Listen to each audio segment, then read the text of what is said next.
it's Julie from PaleOMG, and today I am making a Mexican chorizo frittata. It is the new year. We're in 2018 at this point, so it's time to plan ahead. Prep your meals ahead of time so you have breakfast every single morning. And so this is the perfect breakfast to make ahead of time, pack in Tupperware, and then you can just grab and go. Reheat when you're at work, wherever you are. So what we're gonna do to start this recipe off, you gotta preheat the oven to 350 degrees.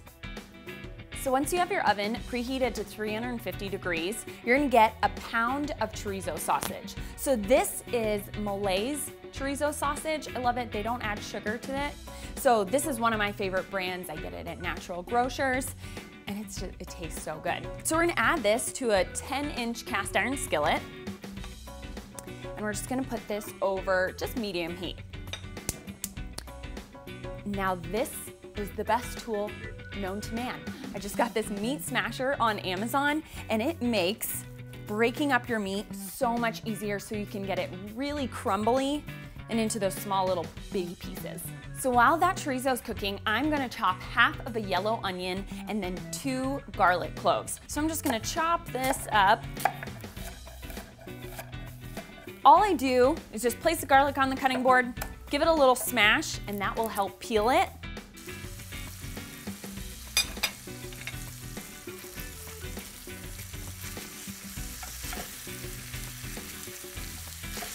And then I'll add the onions.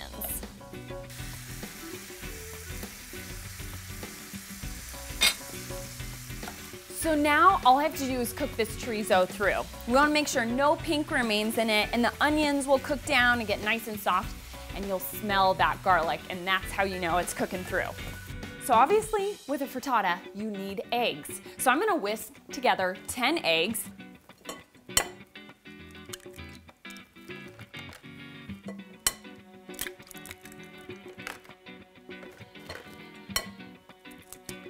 So I cracked 10 eggs in there. So I have 2 of these 4-ounce diced green chilies. This is the mild. If you like it real spicy, feel free to get the hot ones. Those are great too. So I'm gonna add these to the bowl, 8 ounces. And let's whisk.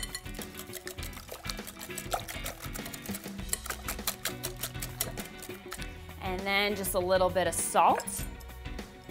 The chorizo already has some salt in it. Want to make sure we get that all throughout the eggs.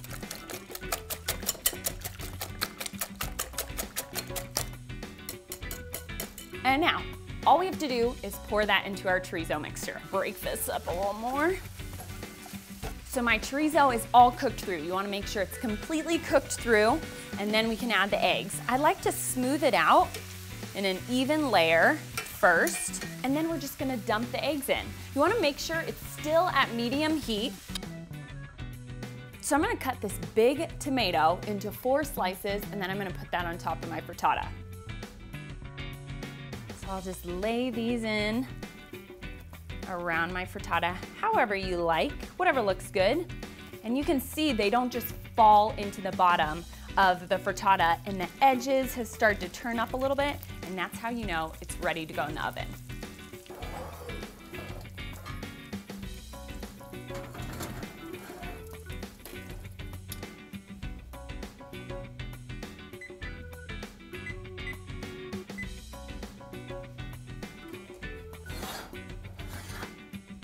There we go.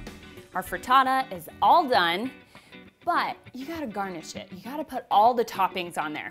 So 3 things that I love to garnish pretty much any Mexican dish with is cilantro, avocado, and some green onions. So let's start with some cilantro.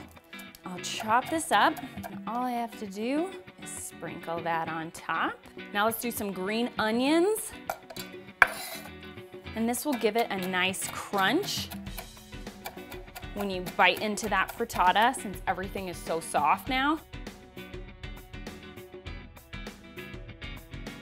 So if you really want to impress your guests, put some avocado on top and make sure you fan it out. So you can just do chopped avocado, but I like to make this fan.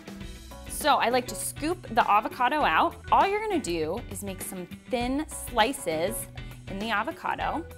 You can do that a couple times. So everything looks pretty as you cut. And last but not least, you gotta put black pepper on top. Not only just elevates the dish and gives it a nice fresh pop of flavor, but it looks good.